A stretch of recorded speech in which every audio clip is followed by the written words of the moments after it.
Within the last year, Sabrina Carpenter and Conan both released narrative pop albums, and in less than 2 weeks, Olivia Rodrigo will release her narrative pop album.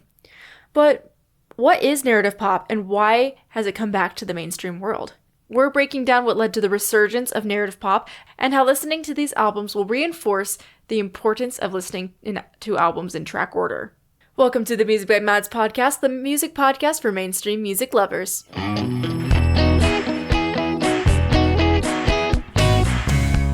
So, where does narrative pop actually come from? Short answer, Taylor Swift and country music. Long answer, it starts with country and folk music. Country and folk music are known for the specificity in their storytelling.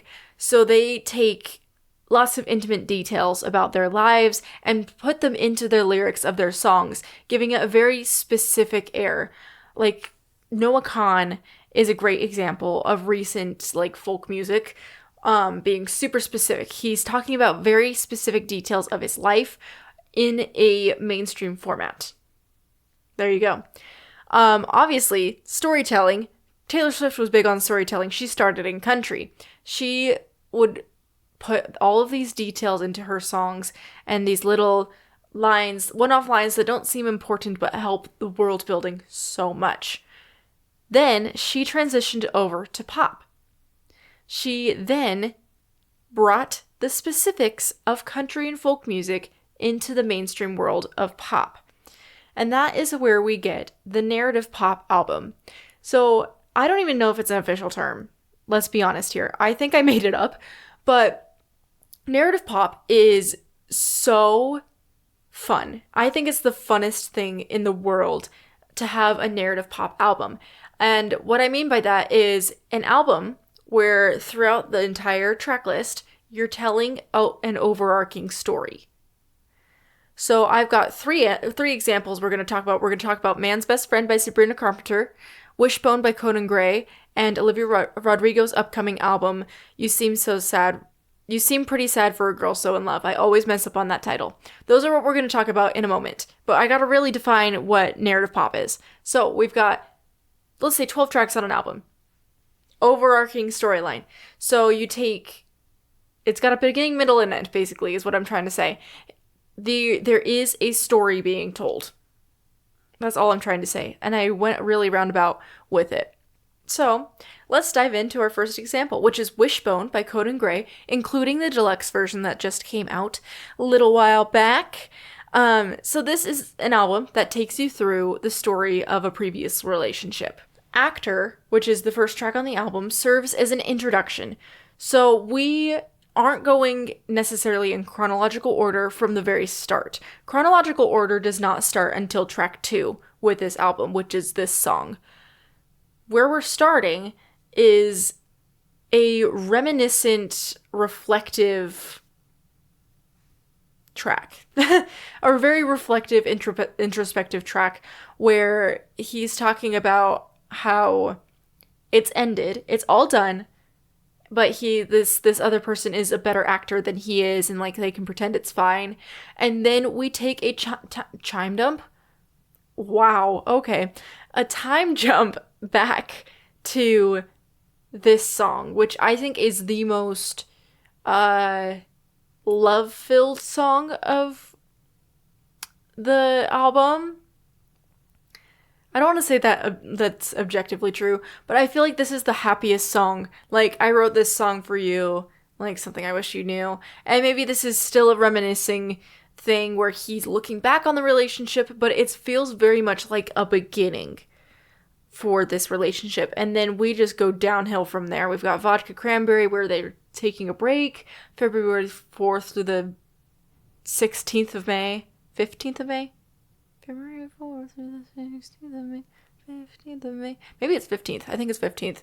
And then we've got Romeo, and it just keeps going and going, and then you take a detour in the middle of it, where he talks a little bit more about his family, but it still relates to this overarching story, and it kind of is going through this 5 stages of grief kind of a thing, and where we don't get acceptance really until the end of the deluxe version, which is the best. That song, which is one of my favorite Conan songs.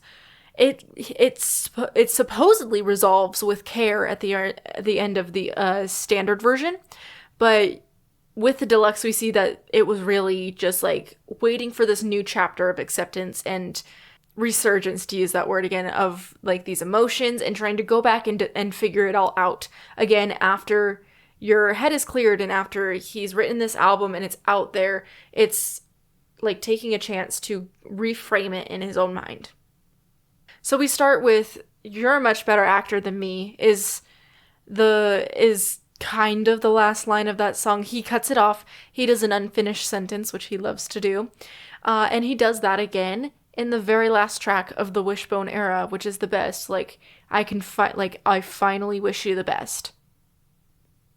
Which is a crazy, like, hearing that journey all the way from "you're so much better at me than pretending everything's fine," all the way down to "I wish you the best now." It's crazy. So that's Wishbone. Wonderful. Then we've got "Man's Best Friend" by Sabrina Carpenter, which was a huge album in 2025. Still is a huge album. I still hear music from it all the time. I still listen to music from it all the time. But I feel like it's so underrated in the fact that it's a narrative pop album. We start with "Man-Child." And "Man-Child" is the most important song on that album. Whether you think it's the best song is up to you, but it is the most important song on the album for how it functions in narrative pop. Every song that comes after it relates to the fact that the person she is talking about is a man-child. So we hear that with "Tears," where she's raving about all of these basic things that this man is doing for her that should be the bare minimum in a relationship, in something where you're super close with somebody. But it's not, because this person is a man-child.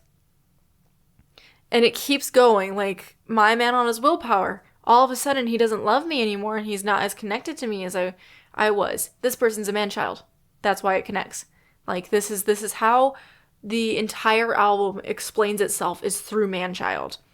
This whole album being about a man-child, it also takes you through the, like, whole relationship arc pretty quickly. She's like, "God, we almost broke up again last night," and then it keeps going and going, and the cycle just keeps repeating through the rest of this album in a faster fashion. So we've got "House Tour," we've got "Don't Worry, I'll Make You Worry," like, "Don't worry, I can be just as toxic as you are and make your entire life miserable." And then we've got "Goodbye," where she's like, "Okay, we're done with all the man children. Like, we're goodbye to that. That era of my life is over. We are done." And then we've got "Such a Funny Way" as the bonus track, which I feel like doesn't fit chronologically with the rest of the album, where it sits, but it's very, very much an important part of that album, and I'm glad we got it later on. So you can see how each of these albums, like, takes a turn in the middle. What am I talking about? Oh my gosh. You can see how each of these two albums take you through a relationship specifically with these two albums, but it takes you through this story of like, oh man, this is what happened. Here's the beginning. Here we go. Like, so cool. I think it's the most fascinating thing, and I really think it reinforces the importance of listening to an album in order lots and lots of times, because you don't get to hear these storytelling aspects of these narrative pop albums, and then just regular albums that still have a narrative. It's just not quite as cleanly in order as narrative pop is. So an upcoming album, of course, is Olivia Rodrigo's newest album that will be out a little less than 2 weeks from now. And that is "You Seem So Sad for a Girl So in Love." You seem pretty sad for a girl so in love. I mess up that album title every single time. So, to get a better grasp on why this album is going to be narrative pop, we need to look at the track order. And honestly, the track list was really hard to read on the Instagram post, so I just put it on into my Spotify and was like, yes, finally I know what all these track titles are. But here we go. We've got Drop Dead, Stupid Song, Honeybee, Maggots for Brains, You Plus Me Equals a Little Heart, My Way, Purple, The Cure, Begged, What's Wrong With Me, Less, Expectations, and Cigarette Smoke. So even just from these titles, you can hear where everything shifts with The Cure. And I saw an interview clip of Olivia talking about this album and talking about how both singles are the start of each part of the album, and that The Cure is the climax of the album and like the tipping point. So we've gotten to the top of the mountain and then we're just like tipping it over into the downhill spiral that's going to happen after this song. Drop Dead obviously is the start of the relationship. It is the very beginning. She says she wrote it about like how she felt around like the time where they first started dating, and how you can just hear that through the song. It's very much a different song from The Cure, and I'm excited to see how the You Seem So In Love, like A Girl So In Love part of this album is going to happen, and how it's going to lead up to The Cure, where she's like, I should feel like I am in love, I should feel so much better, but really it's not going to fix my problems when she's in The Cure. That doesn't make sense. When she's like singing The Cure, like hopefully you got what I was trying to say. Then we've got Begged, which is the song she performed on Saturday Night Live. Super smart marketing strategy, by the way, because that builds so much anticipation. Everyone thought it was going to be the next single from that album, and then it wasn't. So now everybody's waiting and waiting to hear this studio version, which means they're going to go and listen to it. Super smart marketing on her part. But it's going to be interesting because The Cure and Begged are already such mournful and sad songs, and the latter obviously being a little more sad than The Cure. But how are we going to get to a point where the rest of this album is even sadder than that? Like, that's super interesting to me to hear. And I think of the 3 examples today that I have presented to you, based on what we know about You Seem Pretty Sad for a Girl So In Love. Oh, I got it right that time.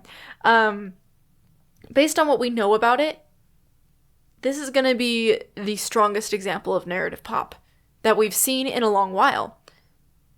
And I'm really excited. I'm really, really excited to hear it and to know what it's going to be like. I'm excited to hear it. I will likely do an album review in my new shorter format of episodes, but we'll see. There you have it. That's what narrative pop is. Came from, country and folk roots. Taylor Swift brought it over to pop. And ironically, maybe not ironically, but like all 3 of these artists I talked about today are Tay children. They all were largely inspired, heavily inspired by Taylor Swift, and also other influences, like Conan Gray's talked about Adele a ton, and I mean, who wouldn't? We love Adele. It's really evident in the way they write and they storytell that they've had these influences from country and folk and other genres of music that have drawn from country and folk music and the specificity in those lyrics. And there you have it. We will see you next week for a topic that I don't know yet, because I was like, I have to choose a topic, and then nothing I thought of sounded great. So we'll see you next week. You may also have noticed that there's no Song of the Day segment at the end of this episode. I've decided to discontinue that because I wanted it to be some sort of community building thing where, like, I don't know what I wanted it to be. I wanted it to turn into something that, like, everybody looked forward to, but it isn't hitting the way I want it to. So maybe we'll bring it back if you guys are mad about that, but it is the end of that era. We will see you next week for a mystery topic, so come back and see us. Bye.